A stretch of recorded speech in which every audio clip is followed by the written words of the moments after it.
Hello tout le monde, bien le bonjour, bienvenue dans Starter, c'est Philippe avec vous pour continuer aujourd'hui de vous parler de lâcher prise. On se retrouve juste après le générique.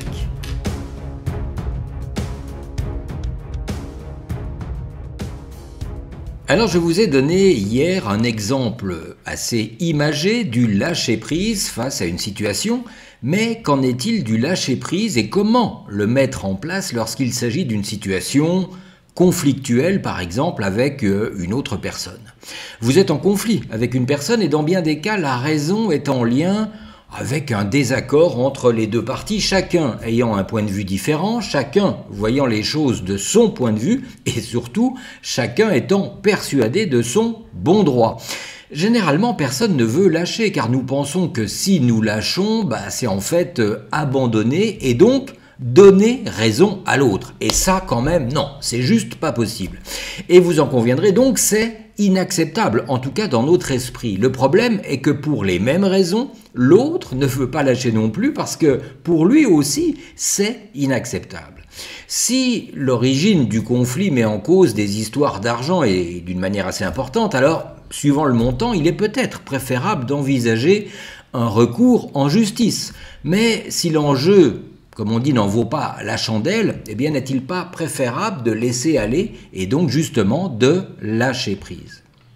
Si vous vous référez à l'histoire que j'avais développée dans le starter du 26 février, s'emporter et traiter l'autre de tous les noms est la bonne manière de s'attirer encore plus de désagréments et tout comme la finalité de l'histoire que j'avais donc développée dans cette capsule du 26 février, encore mieux vaut dire un au revoir madame sur un ton bien entendu.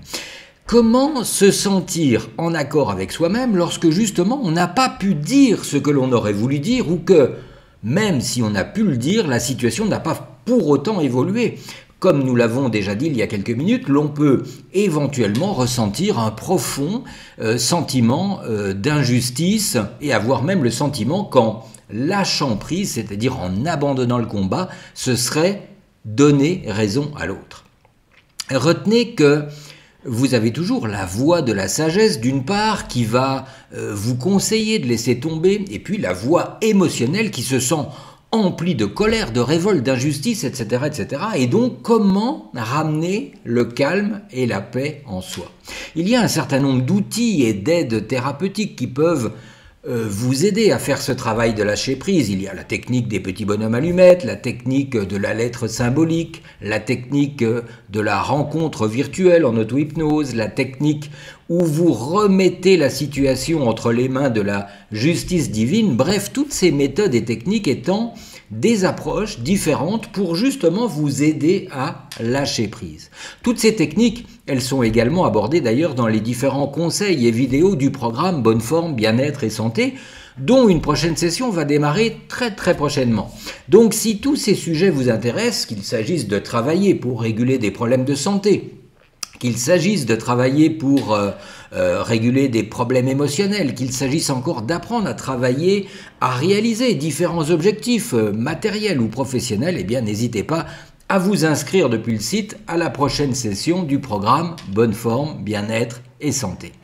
En tous les cas, et pour en revenir à cette notion de lâcher prise, vous verrez que quelle que soit la méthode ou technique que vous allez utiliser, lorsque vous arrivez enfin à lâcher prise sur une situation qui est en lien avec un conflit avec une autre personne, eh bien vous en ressentez un grand soulagement, un grand apaisement. Et après tout, même si l'autre personne pense qu'elle a eu gain de cause, dites-vous bien que tôt ou tard, si vous étiez effectivement dans votre bon droit, la justice divine, bien plus efficace d'ailleurs que la justice des hommes, se chargera de lui remettre les points sur les i et les barres sur les t, soyez-en persuadés.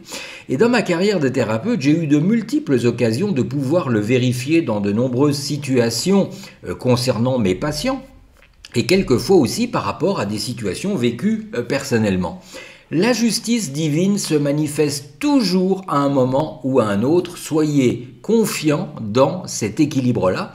Mais par contre, ne demandez rien de spécifique. Ne demandez pas que l'autre, il lui arrive ceci ou cela. Parce que là, ce serait lui jeter en quelque sorte un mauvais sort et ça se retournerait en fait contre vous. Laissez simplement faire l'univers, vous serez surpris. Parfois, les retours sont assez rapides, parfois plusieurs années plus tard, mais il y a toujours un retour. Alors, bien belle journée à vous, et puis je vous donne rendez-vous demain pour un prochain starter. Allez, bye bye.